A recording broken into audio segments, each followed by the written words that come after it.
few words of introduction, as if any were needed. Raymond Blanc tells me a punch in the face by a rather unfriendly chef saw him leave France and come to England in the 1970s. You started out as a waiter in Oxfordshire, only moved into the kitchen when the chef called in sick one day. Absolutely, I was, you could call me the lucky waiter somehow. And it happened in France, and I wanted a job as a chef, but I was given a job as a cleaner. So I became the best cleaner in town, okay? Everything was shining and beautiful. Then I was at the glass wash and cut down the breakage by half, and my glasses were beautiful. Of course, could taste all the wine, get to know the wine as well at the same time. And then I was a waiter, and I was the proudest day of my life because I was given a beautiful Bordeaux jacket with silver epaulettes. Okay, I felt very proud. So of course I could taste the food. And I told the chef, who I saw as a colleague, that his food may be a bit too rich, a bit too salty, a bit too of everything. And he happened to be a big man with a very bad temper, with a moustache which bristled in front of his lips. So scary character, okay? And he just, one day, just threw a cup upon my face, and I ended up in hospital. Ended up with a broken jaw, broken tooth, suddenly bruised egos as well. Then I lost my job, and then I was exiled to England. So I'm a lucky man.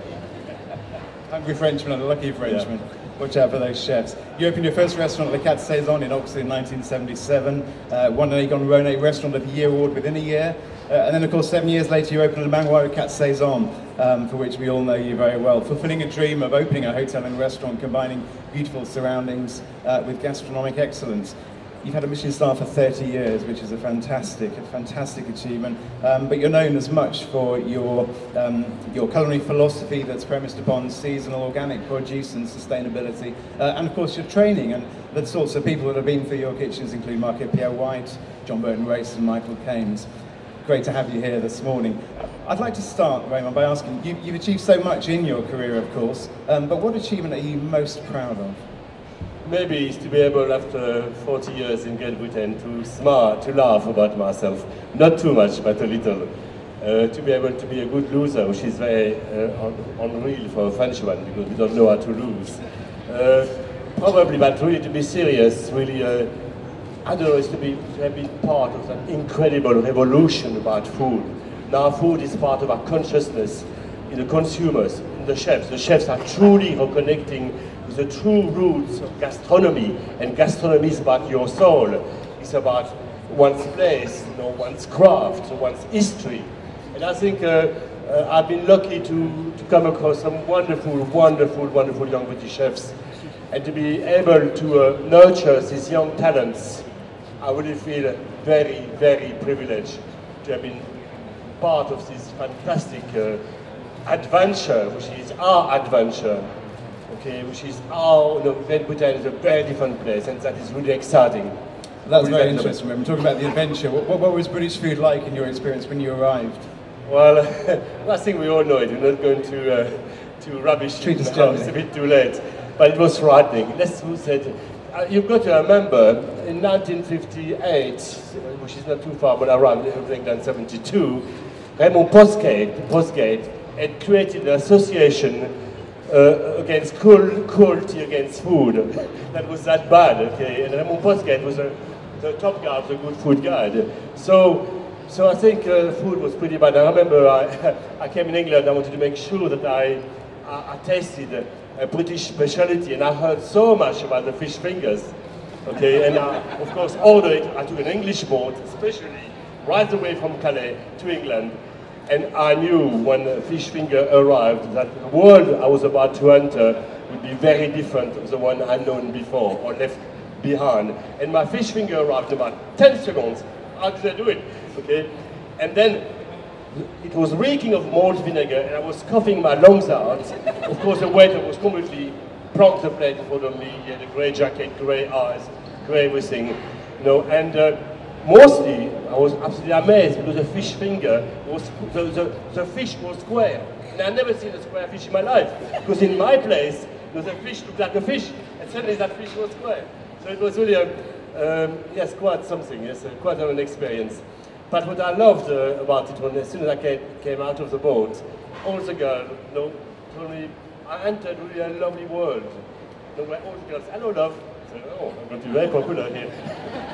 That was, no, but that's a big change, you know, you'll be amazed. There was many warm fuzzies given to each other. There was much more generosity. There was much more, we live in a very different world, much tougher, much harder at the moment. Be careful what you say. We're very proud of our square fish in the UK, so be careful what you say. As you've been working through your career, Raymond, who are your greatest mentors, and who are the people you've been particularly influenced by that you admire most? Well, I mean, you won't know them. My mentors are Monsieur Fabre. Joseph Fabre was a great chef, was already dwelling in the food science, into nutrition.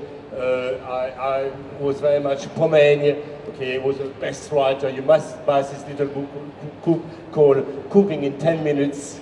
Okay, because in 1920, this writer, okay, was an old professor at the Sorbonne, a microbiologist, was basically thinking that life was going too fast. He wrote a book for people who don't have any more time. Okay, and it's a book called Cooking in 10 Minutes. But besides that, I think we cannot help admiring, of course, the contemporaries like Michel and Albert, who have blazed a road, okay, for all of us to follow. And I think we owe them a great debt of gratitude. And so Michel Bourdin and many others, Monsieur Mosiman, all these first pioneers who came in Great Britain and established standards that we now embrace. And those guys should be. Absolutely. And of course, with the great work you've done at Le Manoir and elsewhere, you've become a mentor and an aspiration yourself. I see lots of students, I reckon, in the audience. So perhaps you've got some advice that you'd pass on to our student audience this morning. I think Star Michelin are important, sure, but they're not that important. Don't give them so much importance. What I would advise to a young student is to go in the right establishment who has a true philosophy, a true approach to training and caring, with proper induction, proper job chat, proper nurturing, so that young man can really, or young woman can grow. And I think choose your employer very, very well. And I know it is exciting today because really our industry is changing, but we still have a big problem. And we were talking with Mark a month ago. How can we, in a period when we have so much unemployment, so many young people who don't have a job, yet in our industry we cannot find the level of skills nor the numbers of British long chefs, waiters, whatever. That is wrong. So we must do something wrong ourselves as employer. So as employer, the first thing we should do is to question really what we are doing wrong. And I think it's pretty obvious. And what do you think employers can do? I'm sure there's lots of operators in the audience. What should we be doing to draw these people into the industry? Obviously, you have hoteliers, you have restaurateurs, we've got slightly different problems, but if we talk about the chefs and the chef owner or chef patron or chef operator of a small restaurant, it's quite a, it is, I think we know that our industry is so different. First, it's not an industry as such. Of course, globally it is an industry, because we are among the part of that service industry, but it's all handmade, it's all handcrafted, you know?